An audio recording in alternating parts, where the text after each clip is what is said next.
দীর্ঘদিনের নীরব প্রেম এবার পরিণতি পাচ্ছে বিয়েতে। অভিনেত্রী মেহেজাবিন চৌধুরী ও নির্মাতা আদনান আল রাজীব চলতি মাসের শেষের দিকে এক হতে যাচ্ছেন। 23 ফেব্রুয়ারি গায়ে হলুদ আর 24 ফেব্রুয়ারি তাদের শুভ বিবাহ। আয়োজন ঢাকার অদূরের এক রিসোর্টে।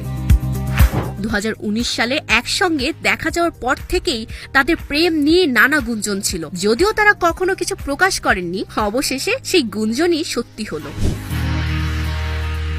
মেহেজাবিন ছোট্ট পর্দা থেকে ওটিটি আর সিনেমায় জায়গা করে নেওয়া জনপ্রিয় অভিনেত্রী, আর রাজীব দেশের শীর্ষস্থানীয় বিজ্ঞাপন নির্মাতাদের একজন। এতদিন প্রেম নিয়ে মুখে কুলুপ আটলেও এবার আর লুকোনোর কিছু নেই। তারা একসঙ্গে নতুন অধ্যায়ে পা রাখতে চলেছেন।